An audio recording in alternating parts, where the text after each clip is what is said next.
بسم اللہ الرحمن الرحیم۔ مومن اور کافر میں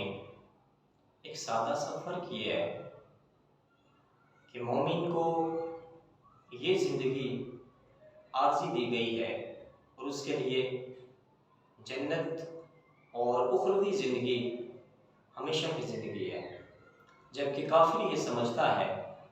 کہ اس کے لیے یہی سب کچھ ہے اور اس کے بعد کچھ بھی نہیں ہے۔ صراط الجنان میں مفتی قاسم صاحب نے ایک بڑی خوبصورت مثال دیتے ہوئے یہ بات سمجھائی۔ آپ فرماتے ہیں کہ مومن اور کافر کی مثال اسی طرح سے ہے جیسے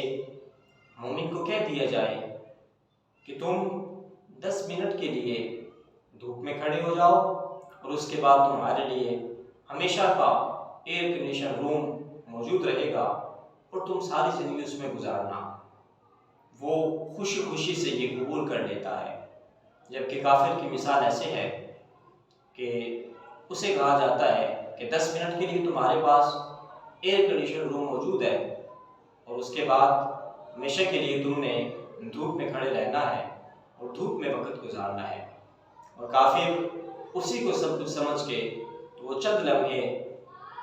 آرام سے گزارتا ہے اور اس کے بعد ہمیشہ کی رسوائی کو اپنے مقدر میں بنا لیتا ہے۔ مومن اور کافر میں یہی فرق ہے کہ مومن اخروی زندگی کو ترجیح دیتا ہے اور اس زندگی کو مسافر خانہ سمجھتا ہے۔ نبی مکرم شفیع معظم صلی اللہ علیہ وسلم نے ایک موقع پر ارشاد فرمایا، اس حدیث پاک کو کتاب الزہد میں نقل کیا گیا۔ حضور علیہ السلام نے ارشاد فرمایا کہ مومن کی مثال یوں ہی ہے کہ جیسے وہ سفر کر رہا ہو اور اسے کچھ لمحے کے لیے کسی سایہ دار درخت کے نیچے رہنا پڑ جائے اور وہ چند لمحے وہاں گزارتا ہے اور پھر اس نے آگے سفر کی تیاری کرنا ہوتی ہے۔ فرمایا دنیا مومن کے لیے ایک سفر کی جگہ ہے جہاں وہ گزرتا ہوا سفر کر رہا ہے اور سفر میں دل نہیں لگایا کرتے، دل منزل پہ لگایا کرتے ہیں۔ مالک لم یزل ہم سب کو اپنے اخروی معاملات کو اور اخروی زندگی کو صحیح معنوں میں کرتے رہنے کی توفیق عطا فرمائے اور اخروی معاملات کے لحاظ سے ہمیں ہمیشہ خیال رکھنا نصیب فرمائے۔